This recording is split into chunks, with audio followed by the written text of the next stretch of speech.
Here we go.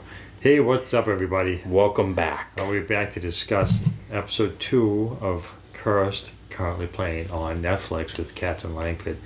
So I thought this was a pretty good episode.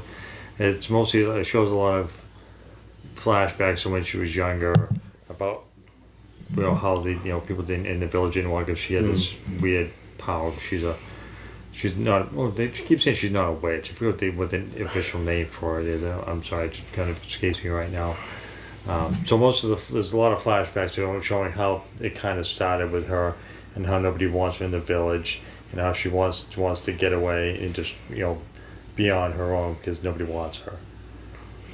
Yeah, and like you said, it basically kicks off with the flashbacks of the paladin chasing her because of the boy squirrel. Yeah, she chose the squirrel to go hide in the forest, and she goes to go look for him, and one of these paladins shows up to he wants to try to kill her or whatever. So in their fight, she ends up using what they call it, the hidden. That's what they call it. I don't know if it's just vines that she can control, but these vines, it drags the guy away and brings him up into a tree or whatever. And basically chokes him to death. Yeah, so it shows her mother showing her when she was younger. How to use that power. Yeah, about how to say, call for the hidden or whatever, so they can help her to get her out of the situation that she's in. And then the king of, is he the king of England at this time? Yes. All right, I just want to make sure I'm right. So basically, the king of England, what's his name?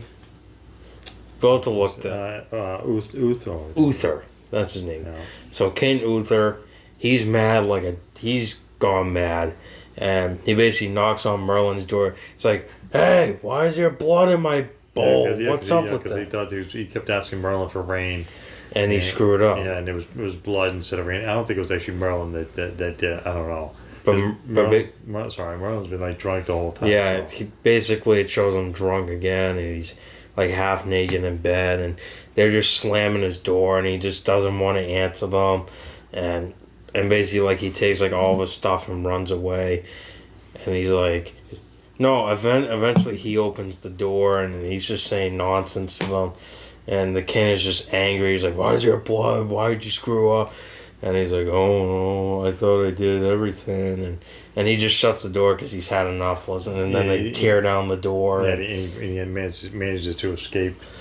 He ends up encountering another.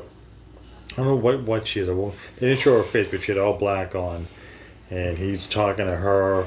He's all upset, saying she's like, you need to be the wizard you're supposed to be, and she's basically I think she has to be some sort of god or something because I don't know. I mean, they don't show her face, and it has to be like a wizard god or something. I think it's just she's kind of like Merlin. I think she's just another wizard. Maybe there's a group of them because she said I think she said they're watching you or something, or I forget exactly word for word what she said. And basically in summarizing terms, she's basically telling them quit being drunk and be the wizard you're supposed to be. Yeah, get your act together. Yeah, and because before that he's tearing down, they show a whole bunch of crosses built, and he's just all drunk kicking them, and I think that those crosses were used to set some people on fire by these palaces. That seems to be the thing. They put people up on cross and set them on fire. Yeah, relieve them of their sins or whatever they call it. But yeah, she basically just tells him, get your act together, quit being drunk and everything. And then it switches back over to the dude in the black robe. We don't know his name yet. It hasn't been revealed. But basically he shows up, and the red paladin is choking to death on the vines, and he's basically shaming the other paladins for letting her get away. Yeah, he's all disappointed, wow, how did you let this one girl get away or whatever. And he's just disappointed, and basically he tells him go find her and kill her or whatever because she's a witch, even though she claims she's not a witch. But we don't know that yet. I mean, who knows? Maybe she is. We don't know. She keeps saying, I'm not a witch. That's what she says. So I don't know what she's called. They may have said it, and I don't recall. Yeah. But she's kind of like a witch. She's like a wizard, but she's a female, which would tell me that usually I think witches are females. I think wizards are man. I don't forget what it is. Yeah. But I think she is kind of a witch, but maybe there's like an official name for it. Yeah. Because she can't just use, she's not like full on, like she can use these hidden whatever Yeah. it is to help her, but she can't like do like spells or whatever. So far she can't anyway. Nothing. I guess maybe that'll happen later in the series as we're going along. So she manages to get away, and she's gonna go. She goes to goes to one of the castles. I don't know why she would try to go there because There's warrants for her. yeah, they're all arrest. looking for her, and it was kind of gross to get in. She's this dentist, and one of the paladins dudes at the gate doesn't really believe the story, so he's like, all right, we'll just pull the tooth out right now. And that was kind of gross. He just rips out of her mouth like right. They don't like. It's not graphic or anything. Yeah. He just they just show like the he puts like tweezers or like something pliers, sharp pliers and in just, her mouth. and just rips it out. Yeah, it's kind of. There's like nothing bloody or and anything. no Novocaine, no pain. That's how it actually was back then. Just getting pair of teeth ripped rusty out. pliers and you just yank it out. So yeah, she manages to get into the castle because they end up letting her go, and she's trying to hide in there until Arthur finds her.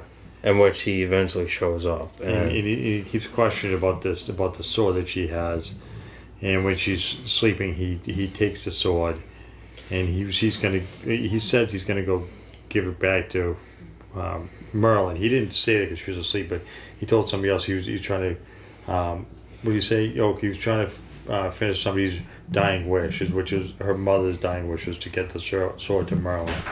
Yeah, because as you remember in the first episode, Merlin's looking at a book, and basically there's the picture of the sword in his book, and basically he has that like terrifying look on his face, as if like the sword is like poisonous and cursed. I think Arthur or somebody said in the series that the sword is cursed.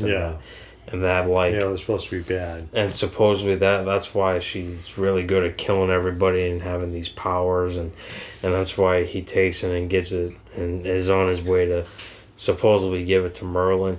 But just because he said, I mean, I think he will, but at the same time, you don't know. I mean, he could act stupid and like try and sell it or try and hide it. Or, Yeah, because originally he wanted to sell it. You see, he can get so much gold for it. But he ended up taking it. He's going to fulfill this dying wish, so maybe he's not going to sell. He's going to actually try to get it to Merlin. I don't know why he waited till she was asleep, because she didn't want him to do that. He didn't want him to take the sword. Yeah. But most of it was about the paladins, trying to find her and kill her, and they're showing the flashbacks of how this whole thing with her started and how the village kids were, tricked her at one point, and just so they could see the scars on her back that she had gotten attacked by this bear and somehow managed to survive. But overall, yeah, I mean, another good episode. I mean, the first episode, was really a main introduction of all the characters and how the story is being told. But overall, it seems like each episode the story is getting, much better and better. I mean, it's really good. It is. I'm not saying it's bad, but I just like how like each episode, like it's just really good. They go really in depth with, the show, and they just do a good job with the characters and how the story is told. But right, yeah, I agree. I think this story is definitely took a big step forward in the second one. Obviously, like you said, the first one was like more introductory. I definitely enjoyed the second episode a little bit more because it showed some of her powers, how strong she could become wielding this sword. I mean, she took out some wolves by herself. So yeah, I think overall the tone of the show has been pretty good. Yeah, Catherine's life has been really believable. I wasn't sure how I was gonna feel about her in this specific role, since I've seen her in other stuff that was nothing like this. But so far, I've enjoyed watching her do this. So we're gonna be looking forward to more episodes, and I'll be doing some more videos on those as well. I just want to do a recap and a quick review and kind of our thoughts on this one. Mm-hmm. So yeah, I think that's gonna do it. If you guys like this video, hit that like and subscribe. Until next time.